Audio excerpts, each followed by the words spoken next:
நாங்க தாசிப்பா, நாங்க தாசின்னு நாங்க வந்து தாசி தான். எங்களை தாசி ஆக்குற உங்களை என்ன சொல்றது? ஊர்ல கராட்டக்காரிய கூட்டிட்டு வந்துட்டு சிங்கிடி சிங்கிடி ஆட வச்சுட்டு அப்படி பாக்குறீங்களா? அப்ப நீங்களே யாருல? அவ தாசினா நீ யாரு? நடிக்கிறவளோ தாசி, அப்படியே தாசி. ஆனாலும் எங்க குடும்பத்துக்கு என் பிள்ளைகளுக்கு வயிற்று நிறைச்சு என் பிள்ளைகளை காப்பாத்திட்டு வரேன்ல.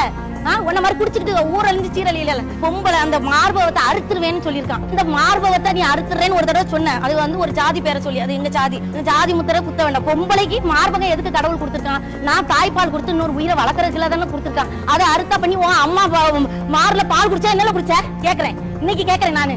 பொம்பளை எல்லாம் நான் அவ்வளவு இலக்காரமா நினைச்சுக்கிட்டு இருக்கேன். ஒவ்வொருத்தரையும் நீ எவ்வளவு கஷ்டப்பட்டு நாங்க குடும்பத்தை நடத்துறோம், பிள்ளைகளை பாதுகாக்கிறோம், வேலைக்கும் போகணும், பிள்ளைகளுக்கு கொத்தனார் வேலைக்கு காலையில இருந்து ஒருத்தி மண்ணு சுமந்து கல்ல சுமந்து பிள்ளைய வளர்க்கறாள். எவ்வளவு கஷ்டப்படான்னு தெரியுமா? உனக்கு வந்து தேனி மாவட்டத்துல ஒரு பிள்ளைய போட்டு அடிச்சாங்கம்மா.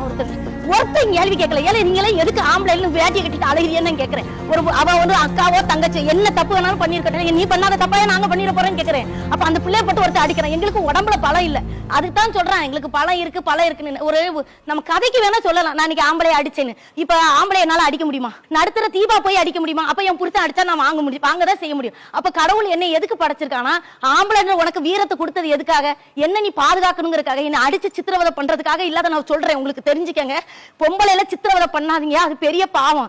ஏன் நம்ம ஊர்ல உள்ள கோயில்களுக்கு எல்லாம் அம்மன் பேர் வச்சிருக்காவ தெரியுமா? பொம்பளைங்களை நீங்க சாமியா வணங்கணுங்கிறது ஒரே காரணத்துக்காக. இந்த ஒரு சாமி எவ்வளவு கஷ்டப்பட்டிருக்கு, அந்த பாவம் அவனை சும்மா விடுன்னு நினைக்கிறீங்களா? அவன் 7 ஜென்மம் எடுத்தாலும் அந்த பாவம் கிடையாது. உங்களுக்கு பிடிச்சா காதல், எங்களுக்கு பிடிக்கலன்னா காதல் கிடையாதானே கேட்கிறேன். இல்ல உங்களுக்கு பிடிச்சி என்னைய வந்து காதல்னு சொல்ற, கொஞ்ச நாள் உன் கேரக்டர் சரியில்லை, இல்ல உன்னை பிடிக்கவே இல்லை, அதை சொல்றதுக்கும் சொல்லாததுக்கு எனக்கு உரிமை இருக்கு. உன்னை பிடிக்கல இல்ல உன்னை பிடிச்சிருக்குன்னு சொல்றதுக்கு எனக்கு உடனே நீ ஆசிட் விட்டு எனக்கு கொண்டுற.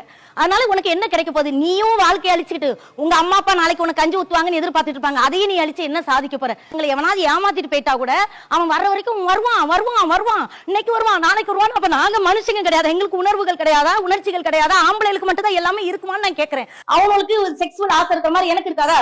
எனக்கு என் புருஷன் பல்ல கடிச்சு பேசணும்னு ஆசை இருக்காதா? மனசு விட்டு பேசணும் ஆசை. அடி மிதி உத கடிச்சு வச்சா கூட உன் புருஷன் கடிச்சுட்டான்னு வெளியில 4 பேருக்கு சொல்லிடாத, அப்புறம் அவமான போயிரும், போலீஸ் ஸ்டேஷனுக்கு போயிடாதா, அவமானமா போயிரும். இப்படி சொல்லி அங்க இருக்கிற நான் வந்து பெரிய ஹை கிளாஸ் பெண்களுக்காக பேசலாமா? என்ன மாதிரி நடுத்தர வாழ்க்கையை வாழ்ந்துட்டு இருக்கிற பெண்களுக்காக மட்டும்தான் பேசுறேன். நான் இப்பவும் சொல்றேன், எந்த ஆம்பளைங்களையும் நான் தப்பு சொல்ல. ஏன்னா இப்ப என் வீடியோ எடுத்துட்டு இருக்கிறவன் என் தம்பி தான், அவன் என் தம்பி தான். எல்லாரும் குடும்பத்தை பாக்குறாங்க. எவன் பாக்கலையோ, எவன் ஒரு பொம்பளை இந்த நிலைமைக்கு ஆளாக்குறனோ அவனைத்தான் சொல்றேன். இந்த மாதிரி ஒரு பொம்பளை ஆளாக்குறவன் மனுஷனே கிடையாது. பிடிக்கலையா எம்னிய பிடிக்கலையாமா, பாய்மா போயிட்டு வரேன்னு சொல்லிட்டு போயிட்டே இருக்கும். உன் வாழ்க்கையும் நல்லா இருக்கும், அவன் வாழ்க்கையும் நல்லா இருக்கும். எப்போ ஒரு பொம்பளை வந்து டக்குன்னு மனசு மாத்துறாளோ அவ வந்து குடும்ப வாழ்க்கைக்கு லாய்க்கு இல்ல, நானே சொல்றேன். அப்ப அப்படி பொண்ணு உன்னை விட்டு போனாங்கன்னா போயிட்டு போறான்னு விட்டுட்டு அவளுக்காக ஏன் உன் வாழ்க்கையை சொல்ல தொலைக்கிற? போதும், எல்லாமே போதும். இனிமேல் தென் மாவட்டத்துல இருக்கிற பொம்பளைல அடிக்கிறதுக்கு என் தம்பிமார்கள் ஒரு நிமிஷம் யோசிக்கணும். நம்ம அவளை அடிக்கணுமா, நம்மளை பாதுகாக்கிறதுக்கு தான் அவளை கொடுத்துருக்காங்கன்னு யோசிக்கணும். தயவு செஞ்சு அதை செய்யுங்க. என் அக்கா வந்து கோபமா பேசுறேன். சின்ன வயசுல இருந்து என் மனசுல உள்ள உணர்வுகள் இந்த அப்படியே வருது, அப்படியே கொட்டிருச்சு. எதுவும் யாரும் தவறா எடுத்துக்கிடாதீங்க. யாரையும் நான் வந்து மனசார திட்டல, ஏதோ பேசிட்டேம்மா, அவ்வளவுதான்.